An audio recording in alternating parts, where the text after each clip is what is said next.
Spirit of 76.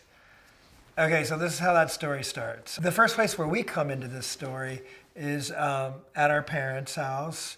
The red telephone on the kitchen wall rings. One of us picked it up, or my mom, and it was someone calling from Francis Coppola's office. I do remember that phone call, yes, because I answered the phone, matter of fact. But I can't remember who the guy was that called. It got in Fuchs or something like that. Who? Fuchs. Wanting to know if this is the home of Redd Kross, and that we've been invited to meet Francis and join him on a flight to Napa Valley and spend the weekend at his house with his family. And that's all the information we were really given. We were told because the kids really are big fans. So we got our crap together, went down to Van Nuys Airport, met Francis on the tarmac, and got in the jet or whatever. So he tells us, my daughter Sophia, I was down here working, and before I went home, I called her and said, is there anything you want me to bring back from Los Angeles for you? And she said, can you bring Redd Kross? So that's totally foreign and weird and bizarre for these kids from Hawthorne. But it was fun. And we meet Roman, his son, and he's 19, I think, at the time. And so Roman's got this idea. Wouldn't it be fun to do a movie that looked back on the 70s and made fun of all the trends and all the fashion, and it seemed so ripe to us at that time. This is 87 or 88 or something like that. Mm-hmm. And Roman's got this idea of this film about time travelers in a post-apocalyptic future, traveling back to the birth of the United States through some mechanical malfunction. They end up, instead of in 1776, they end up in 1976. And they're greeted by Jeff and I, who play this sort of Bill and Ted, if you will, of 1976. And so he lays out this idea to us and wants to know if we would be game to do something like that. That I was so into Redd Kross as their music, but also just their persona and their kind of love of this kitsch thing, which is kind of new. I feel like we wrote those parts for them.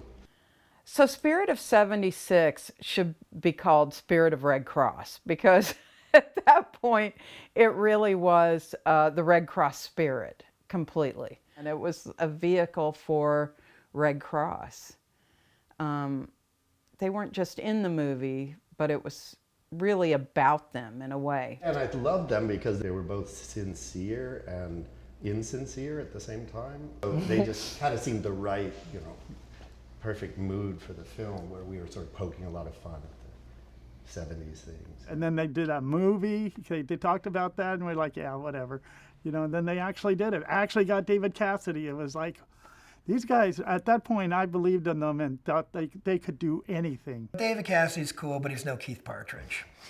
Yeah, he was David Cassidy. Jeff and I would start trying to, milk him for stories about recording Partridge Family albums, because we were legitimate fans. Like, we held that music in high esteem, as it should be. I mean, that was the Wrecking Crew playing on those records, and he was a great singer. We were like, okay, it's 1971. Gold Star Studios. You got Joe Osborne on bass, Hal Blaine on drums. You're just about to record Summer Days. From the Sound Magazine album. From the Sound Magazine album. Go. And he would just be like... He does. I don't know what that song is. And the thing about it is, I'm like, that song is the Partridge Family's version of Good Vibrations. And, then he's freaking, he's just looking at you like you're insane. Didn't we use his real boots?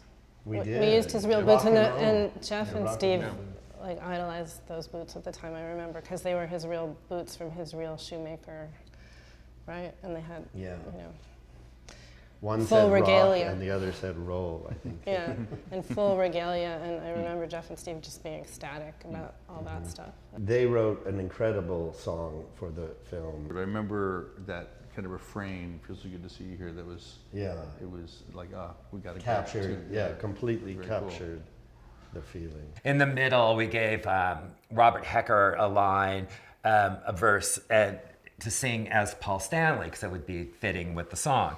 So to this day, people still ask me if that's Paul Stanley on the record. Well, it's not just that. Jeff's always been a fan of like creating mythology about the group, and so we purposely, on the liner notes of Third Eye, just randomly thanked Paul Stanley. We didn't say that he sang it. We just thanked him as if we had some kind of personal interaction or connection.